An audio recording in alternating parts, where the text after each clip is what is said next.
Ya, saya Muhammad Sukiman Azmi, penduduk Lombok Timur, pernah menjabat sebagai Bupati Lombok Timur selama 2 periode, dan terakhir kemarin mengakhiri masa jabatan pada tanggal 26 September 2023. Alhamdulillah, dalam keadaan husnul khatimah, semuanya berjalan dengan aman, lancar. Meskipun pada periode kedua ini relatif masa jabatan itu banyak terpotong dengan aktivitas-aktivitas yang katakanlah di luar hal-hal yang seharusnya kita laksanakan. Contoh, tahun pertama kita disibukkan dengan melaksanakan upaya-upaya renovasi, rehabilitasi rumah yang roboh akibat gempa.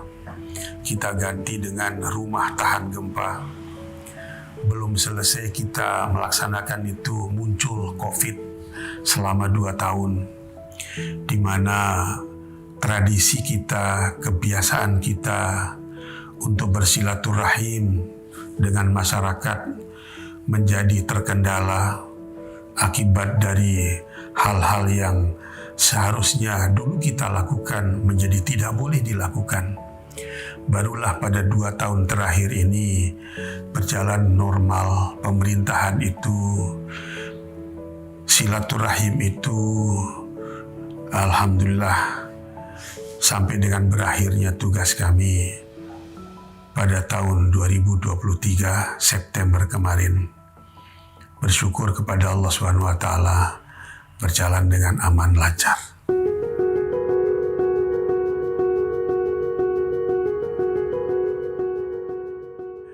NTB, tentu saya tidak bicara tentang NTB karena itu kewenangannya Pak Gubernur. Tetapi secara sekilas barangkali oke. Tapi mungkin lebih spesifik kalau saya bicara tentang Lombok Timur. Lombok Timur ini penduduk terbanyak dari sekian jumlah penduduk di Provinsi Nusa Tenggara Barat.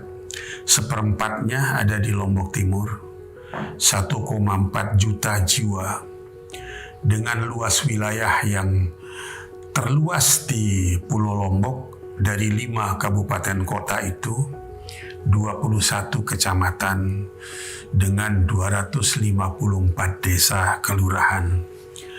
Problema yang dihadapi pada saat ini adalah angka kemiskinan, kemudian angka stunting, angka gizi buruk, angka putus sekolah yang relatif cukup sangat memberatkan.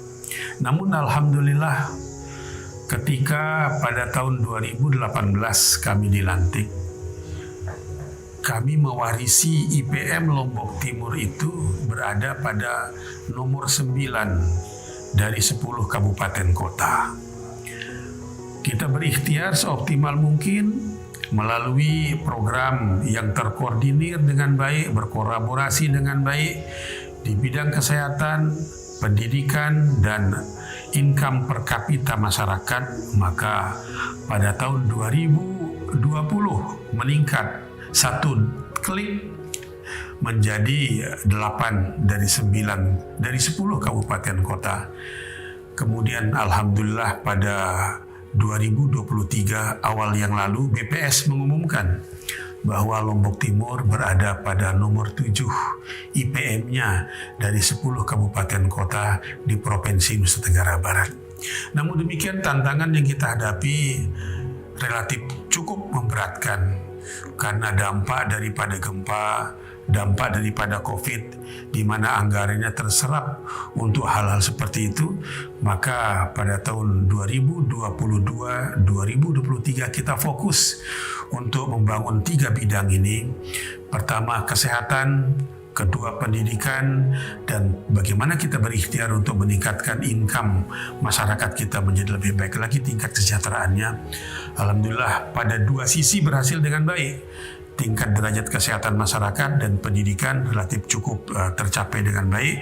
Yang ketiga ini yang masih menjadi PR bagi pemerintah berikutnya, bagaimana kita berikhtiar untuk meningkatkan kesejahteraan masyarakat kita menjadi lebih baik lagi pada masa yang akan datang.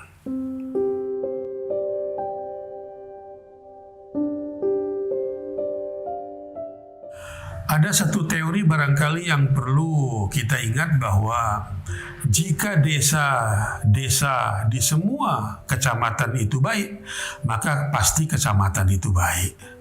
Jika kecamatan semua di kabupaten itu baik, maka insya Allah kabupatennya juga baik. Jika semua kabupaten di provinsi itu baik, maka otomatis provinsi itu baik. Nah, naik dari itu pun ke atas kita tarik, jika seluruh provinsi di Republik tercinta ini baik, maka otomatis negara ini juga akan menjadi baik. Nah, salah satu persyaratan yang dibutuhkan itu adalah pemimpinnya itu harus baik. Nah, tidak hanya timnya yang baik, tetapi yang menjadi fokus itu adalah pemimpinnya harus baik. Itu sebagai salah satu syarat kita berikhtiar untuk bagaimana menjadikan negara ini menjadi negara yang baldatun thayyibatun wa rabbun ghafur.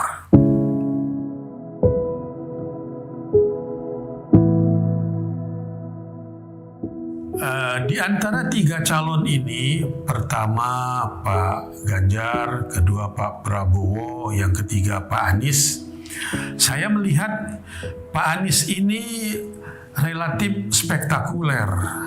Ya, kalau ada istilah paket lengkap, itulah dia paket lengkap. Kan ada paket hemat, ada paket lengkap. Yang kita butuhkan ke depan itu adalah pemimpin yang memenuhi persyaratan paket lengkap. Kenapa paket lengkap? Ada tiga unsur kecerdasan. Pertama, kecerdasan intelektual. Kedua, kecerdasan spiritual. Yang ketiga kecerdasan emosional. Pada diri Pak Anies ini, Mbak, kita menemukan ketiga aspek ini. Coba kita lihat, pertama aspek intelektual. Beliau ini pendidikannya sejak awal sekolah dasar, SMP, SMA, bahkan SMA-nya pun di Amerika. Lalu kemudian perguruan tinggi S1, S2, S3-nya jelas semua. Nah, dengan demikian dari aspek intelektual tidak kita ragukan lagi kapasitasnya seperti apa.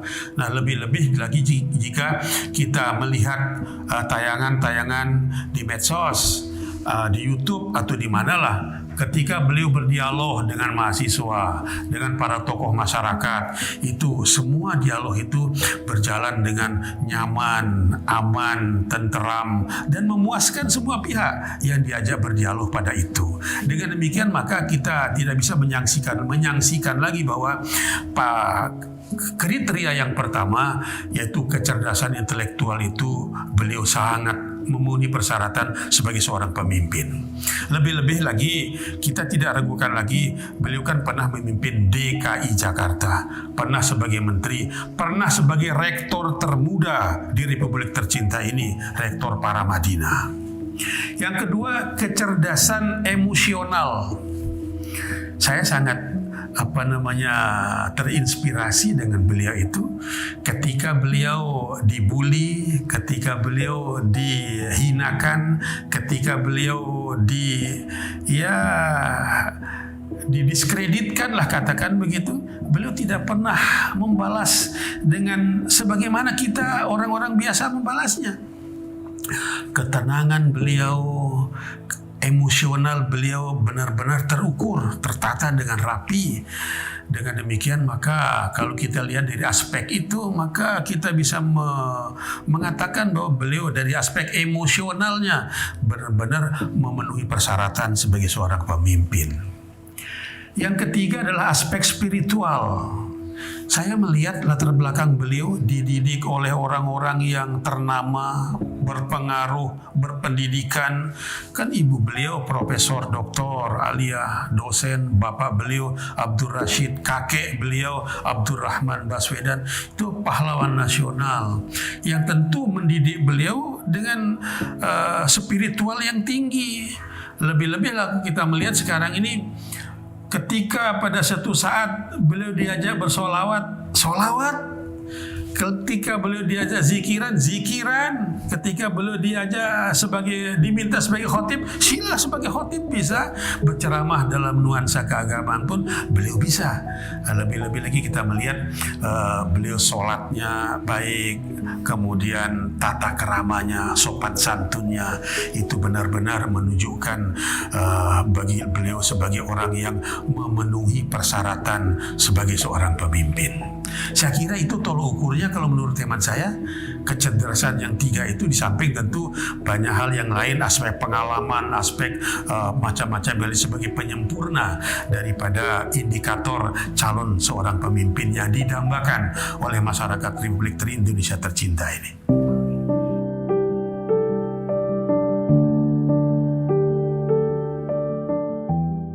Ketika saya menjabat bupati, tahun 2019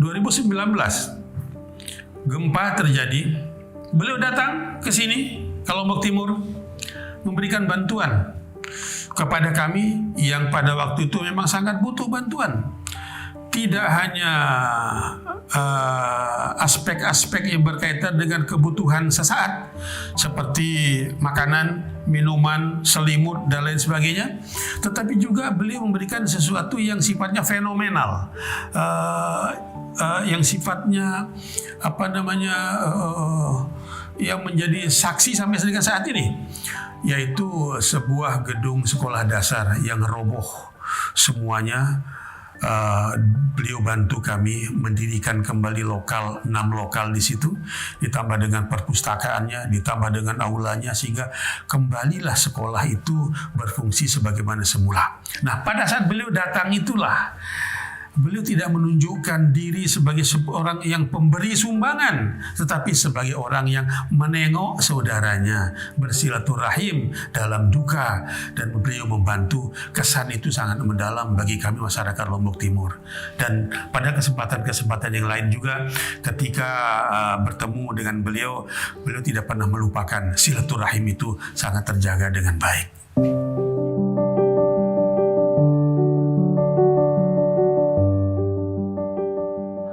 Ya, saya melihat pasangan ini ideal. Kenapa? Pak Anies itu tidak pernah menjadi anggota DPR. Pak Anies itu juga tidak pernah menjadi ketua partai. Beliau selalu sebagai orang netral. Nah, ketika dipasangkan dengan Caimin ini, saya melihat ini pasangan yang sangat serasi, saling menutup satu dengan yang lain, saling melengkapi satu dengan yang lain. Meskipun kedua beliau ini pernah menduduki jabatan sebagai seorang menteri pada bidang yang berbeda. Meskipun Caimin juga tidak pernah menjadi seorang gubernur, tapi kan dengan pernahnya Pak Anies menjadi gubernur, dengan pernahnya Caimin menjadi anggota DPR, dengan status sebagai ketua umum sebuah partai Caimin, maka ini saling melengkapi satu dengan yang lain. Artinya ke depan besok ketika beliau insya Allah akan menjadi sebagai presiden dan wakil presiden, beliau akan bisa berkomunikasi dengan semua pihak, dengan partai, dengan masyarakat, dengan lembaga-lembaga tinggi negara, atau dengan lembaga-lembaga swadaya masyarakat. Itu akan berjalan dengan harmonis baik. Kita harapkan seperti itu. Karena itu saya menyatakan bahwa sangat pas ini pasangan ini.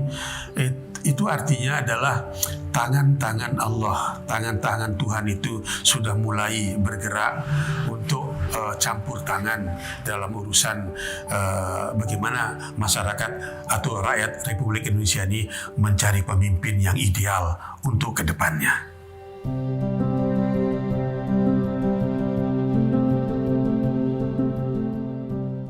Ya, harapan kita tentu sebagai masyarakat, kita sosialisasikan dulu paket ini sekarang.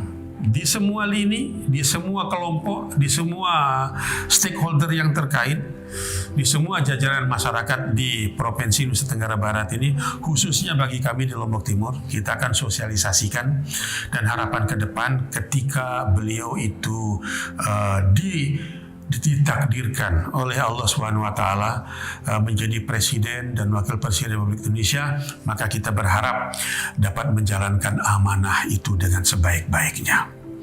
Yang diharapkan oleh masyarakat itu sudah jelas. Yang dibutuhkan oleh masyarakat itu juga sudah jelas. Tinggal bagaimana menyusun program yang terbaik untuk masyarakat sehingga ke depan pasangan ini dapat benar-benar menjadi dambaan dan dapat berhasil melaksanakan program-program yang disusun yang merupakan cita-cita masyarakat dan cita-cita founding fathers kita juga sebagaimana tercantum di dalam pembukaan Undang-Undang Dasar 1945 itu. Itu yang kita harapkan.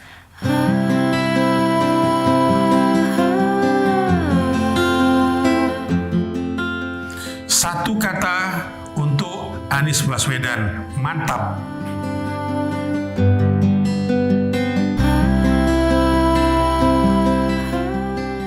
Satu kata untuk pasangan Amin, sukses.